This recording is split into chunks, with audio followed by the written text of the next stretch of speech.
ભાવનગરથી ભાવનગરમાં આવતીકાલથી વીજ પુરવઠો બંધ રહેશે। કાળિયાભીડ સહિત અનેક વિસ્તારોમાં વીજ કાપ રહેશે।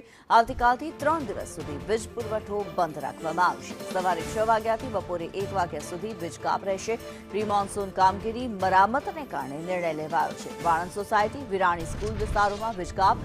ગુરુવારે સિત્સર રોડ, સ્પોર્ટ્સ કોમ્પ્લેક્સ વિસ્તારોમાં વીજ કાપ રહેશે, તો શુક્રવારે જ્ઞાન મંજરી સ્કૂલ, મહાવીરનગર વિસ્તારો અસરગ્રસ્ત રહેશે। પીજીવીસીએલ દ્વારા 7 કલાકનો નિયમિત વીજ કાપ રહેશે।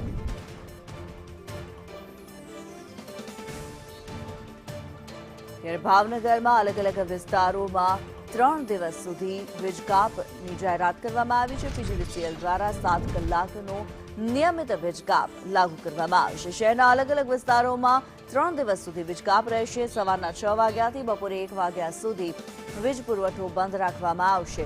મયુર દવે પાસેથી વધુ વિગતો જાણીએ। મયુર, વીજ કાપની જે જાહેરાત કરવામાં આવી છે, શું માહિતી?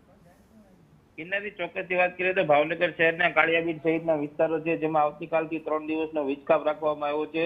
શહેરના અલગ અલગ વિસ્તારોમાં આવતીકાલથી 3 દિવસનો વીજ કાપ છે તે રાખવામાં આવ્યો છે। સવારના 6 વાગ્યાથી બપોરના 1 વાગ્યા સુધી વીજ પુરવઠો છે તે બંધ રાખવામાં આવ્યો છે, કારણ કે કહી શકાય કે પીજીવીસીએલ દ્વારા પ્રી મોન્સૂન કામગીરી અને વીજ લાઇનની મરામત સહિતની કામગીરી હેઠળ છે તે શહેરના અલગ અલગ વિસ્તારોમાં વીજ કાપ આપવામાં આવ્યો છે। મહત્વનું કહી શકાય કે ઉનાળાના ગરમીના દિવસો ચાલી રહ્યા છે, ત્યારે પીજીવીસીએલ દ્વારા 7 કલાક સુધીનો જે વીજ કાપ આપવામાં આવતો હોય છે, ત્યારે લોકો છે તે ગરમીમાં વધુ અકળાવવાના છે।